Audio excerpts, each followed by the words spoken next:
Hello everyone, you probably clicked on this video to know how to stop this annoying thing called dissecting cellulitis of the scalp, or DCS, or what I just tell people is cystic acne of the scalp. Um, it's been a long, annoying journey. It's what I have done hasn't cured it, but it's gotten rid of most of the pain, which in my opinion is the worst part. Um, I actually before I had really short hair, but now I'm kind of letting it grow out on the side, so there's no point of me trying to like show you my bald spots or anything. But they're really small. When I did shave my head back then, they were like really tiny ones everywhere, but there were some major ones. Luckily, I've done some stuff to get like most of my hair growth back, but here's my story and how it could help you guys. When I got it about 2 years ago when I came back from a trip. I don't know how I got it or where you get it from, or nobody really knows. But I started getting a cyst on the side of my head that took a couple of doctors to find out what was happening. They took tests and everything. Nothing came up. So they sent me a specialist, and quickly I got diagnosed with DCS. So that was pretty cool because I hear it takes a really long time and while it gets too late. Um, when they found out that I had this, they immediately put me on doxycycline. I think we started with one, it wasn't doing much, and then we took two a day.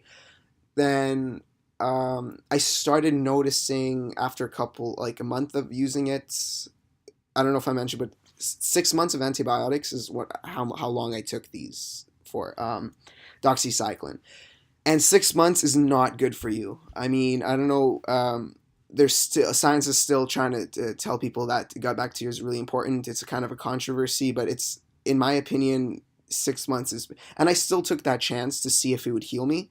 But unfortunately, as soon as I went off the doxycycline, everything came back immediately. But when I was on it, I was also tree planting, which is a job that requires 8 to 12 hours of work a day. So I was sweating. I was eating healthy. I was eating constantly. I was always in the sun. I was getting exercise. So I believe it's a combination of being healthy and also the doxycyclines itself. And what I noticed is that 95% of my hair came back. That was gone. Um, but the problem was, as soon as doxycycline stopped, they were concerned. They didn't want to put me on anymore. And the words that they used were Accutane. In my opinion, I don't think Accutane is very healthy, but I'm not trying to deter you from Western medicine. I know I have dreads and I have a Mandela behind me. It doesn't mean like you should vaccinate your kids, but that doesn't mean what works for me is going to be different for what works for you. But this is for people who either are trying to find natural ways or are trying to find ways to instead of like spending tons of money if you don't have the insurance to see what like how you can heal. So I'm gonna start off by saying what I've found out is doing the ketogenic diet. Um, before I go on, I want to say there's no long term studies on ketogenic diets, so people don't know what happens to you in a keto diet. And if you're wondering what a keto diet is, it's it's a diet that was originally used for children with epilepsy, if I remember correctly. And what that does is it reduces inflammation and helps. I wish I knew a lot about this, but I'm just going to give you a rough idea. And it actually helped with the epilepsy a lot. And what they noticed is that this actually helped with a lot of stuff. The ketogenic diet helped with a lot of ailments and problems. Um, at first, I didn't want to do it because the keto diet it's a diet that consists of about 60 to 70% fat, 20% protein. Yeah, okay, so 10% carbohydrates, 20% protein, and the rest is fats. That's where you get your calories from. And it's hard because usually 20 grams of carbs is what the limit is. And I lived my whole life eating mostly carbs, like everyone else. So this was a huge thing for me because I was really worried about Accutane.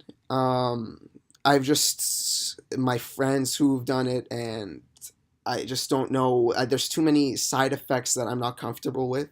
So I tried out keto. Um, for the first couple of days, I don't know if I really noticed anything, so I decided to fast to put myself straight into keto. Because what happens is when you start fasting, your body starts producing ketones, which is a method that your body uses to burn fat as fuel instead of carbs, and it's been shown to like reduce inflammation severely. And so I thought, okay, well, my problem is an inflammation problem. Let's try it. Once I started the fast, almost immediately the next day, I noticed that everything was getting smaller. If you have any illnesses, usually a fast will heal it because the infection has nothing to feed off of.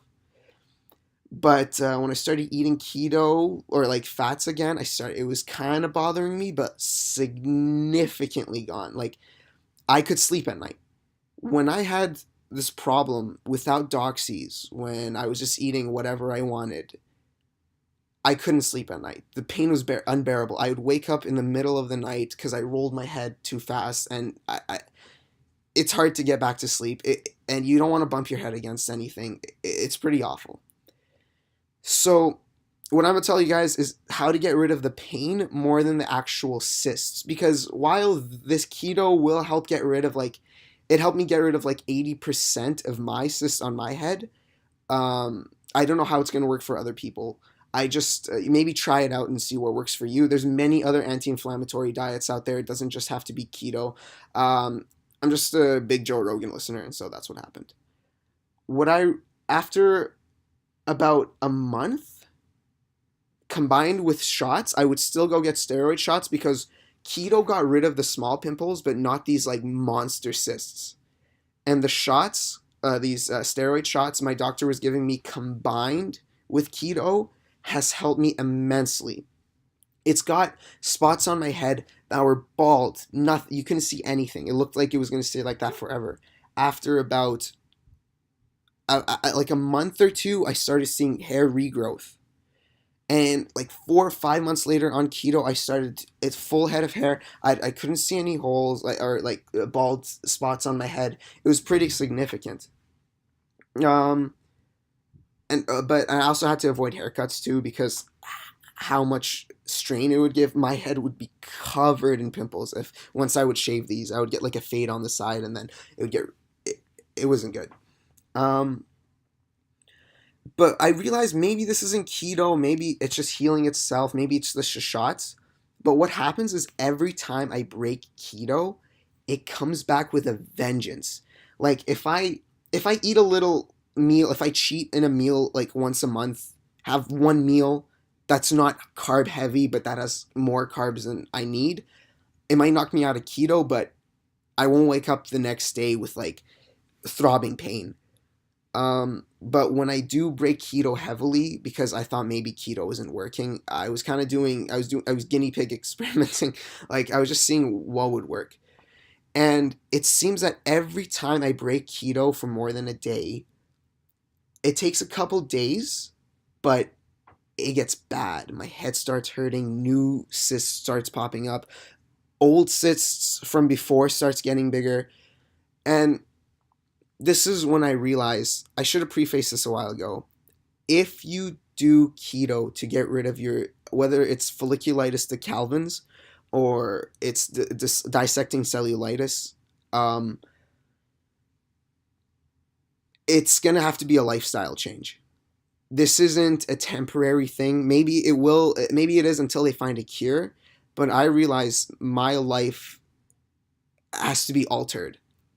It's kind of weird when I go out with friends and we try to order stuff. It's a lot different for me. I have to make things more difficult. I just tell my friends not to cater for me, that I'll just figure it out. Keto at first is super difficult, but once you get the hang of it, you'll notice energy levels. It's not just for my head that changed. I started looking healthier. I started feeling healthier, but I'm not here to promote keto. Sorry. I'll stop that. But I am here to promote keto for your head, because honestly, there's no way I was going to take Accutane for, I don't know, however long he wanted to give it to me, and then go off of it and then see it coming back. Because at that point, there's little option. Um, and it just seemed like I'd be happy for those 8 months, I guess, or not. Apparently, it affects your mental health, but like that, it's not bothering me. But once I'm off of it, it just comes back even worse. Um, and it wasn't stopping. Before keto, it wasn't stopping. Every day it was a new one. But once I went on it, significant change. And I hope that helps you guys. And one thing you want to know about keto is it has to be a healthy keto. Keto can be a dirty keto, which means that 70% of your fats can come from peanut butter, like bullshit peanut butter, like Kraft peanut butter, or like um, terrible vegetable oils like canola oil or mayonnaise and stuff like that. That's not where you want to get it from. Where you want to get your fats from are from healthy animal fats, fish oils, coconut oils, avocado. Wherever the healthiest fats are is where you want to get it. And I'm not saying that you can't break it once in a while. Maybe like twice, even 3 times a week, you can have yourself like a keto snack or something. But the more strict you are, the healthier you eat, the better it is. I can do this. Look, I know you can't see it, but look, you can't, as if you have DCS or folliculitis, you can't do that. You know what I mean?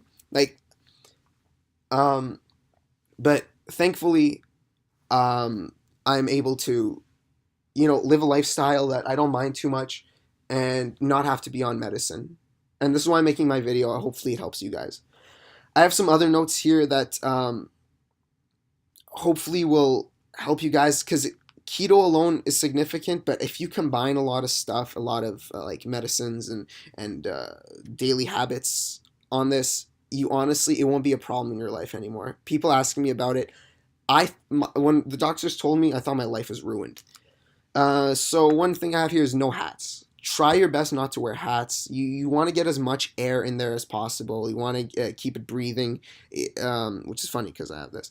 Um, Direct sunlight is huge. That helps significantly. Some people do treatments through UV lights. I bought myself a UV light. I haven't used it. I'm just too scared to like what's gonna happen.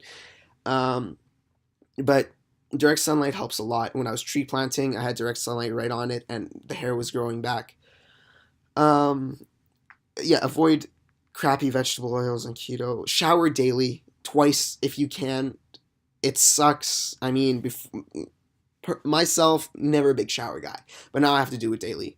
And because if I don't, it still bothers me a little, even though if I'm on keto, it's just best to keep it clean all the time, keep it fresh.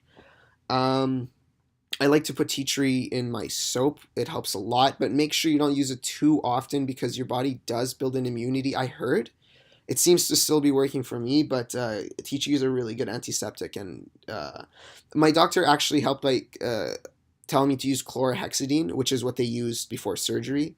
That cleans a lot. Doesn't really make your hair feel good, but at this point, it's about being comfortable more than it is about, because this disease, it's unfortunate, but you have to be positive. And as long as you feel healthy, that's the most important part. Exercise. You need to sweat. Whether it's from a sauna, it's best to run, sweat. Get it all out. I promise you this will be one of your best options.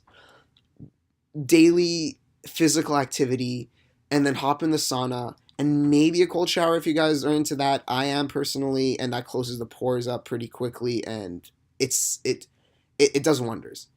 But sweat. I can't stress it enough. You gotta sweat. Garlic, whether you put it on topically, watch out. Some people burn. I thankfully have strong enough skin. And ingest it raw. Raw garlic. That's a really big one for getting rid of. It's an antiseptic. I think antiseptic is the right word. Apple cider vinegar to wash it too. That's huge. It's so nice to have a nice apple cider exfoliate. Even though you smell like apple cider the whole day, it's gonna help a lot significantly. And avoid drugs, avoid cigarettes, alcohol. Keep it to a minimum at least. And the biggest one, in my opinion, is stress.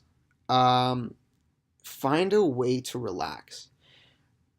My biggest stress was actually the disease itself. So it was kind of hard to deal with, the thing that's causing me stress is the problem. It was just very confused. I don't know what to do. I was lost for a while, because it was hopeless when you read online and there's no cure.